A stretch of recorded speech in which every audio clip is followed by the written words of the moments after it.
It's Christmas Eve in the year 3060, and on the planet Puxatorni, the Doctor and Mel arrive to find humanity enslaved by the Slithergeese, a neighboring species who play the race card at every opportunity they get to earn sympathy and take over the more of the planet.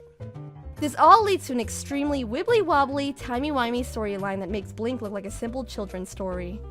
Or, it's Christmas Eve in the year 3090, and on the planet Puxatorni, things have changed beyond all recognition when the Doctor and Mel arrive, on a completely unrelated mission to defeat a race of terrible monsters before becoming involved in a storyline that even gives Ghostlight a run for its money. Written by Jonathan Morris and released in July 2003, Flip Flop is the 46th story in Big Finish's monthly range, and featured Sylvester McCoy as the 7th Doctor and Bonnie Langford as Melanie Bush. Flip Flop is one of my all-time favorite Doctor Who stories precisely because of extremely intricate storytelling format. You have two adventures on the same planet by the same TARDIS team taking place at the same time, but neither set of Doctor and Mel are aware that they are actually stepping into a conflict caused by an alternate version of themselves who had changed history. Oh, and as I said, both sets of adventures take place at the same time and often cause problems for one another when they overlap. Does your head hurt yet? To make matters more confusing, this 2-hour story, broken up into 2 discs, can be listened to in any order and still make sense. Really, there's no part 1 or part 2 since the story functions regardless of which one you listen to first.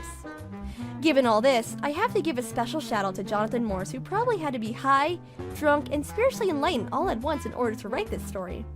It is easily the most confusing, brilliantly scripted narrative in Doctor Who.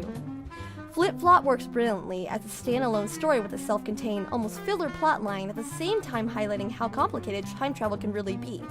And it also means that with every listen, you, as a listener, pick up something new that you missed before.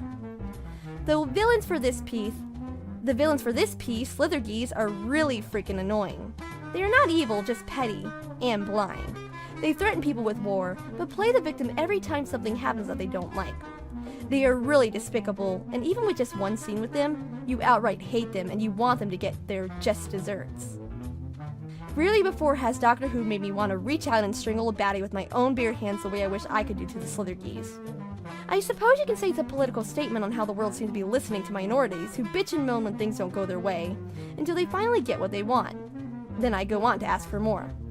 This story was released in 2003, but I swear it feels like the Slithergeese predicted the social justice movement. As for the Doctor and Mel, they are quite fun to listen to. It's always nice when Seven has no idea what's going on, and Big Finish has done amazing work with Mel, transforming her from a screaming carrot top to a really good companion for the Doctor, in both his 6th and 7th incarnations. I should also warn listeners that this story touches on some dark stuff. Oh, it also has audio sex. I highly recommend this story to anyone who likes timey-wimey storytelling. At $3, it's a steal and a great way to see why Big Finish has so much hype these days. Do you like Big Finish? Which titles do you want me to vet for you next?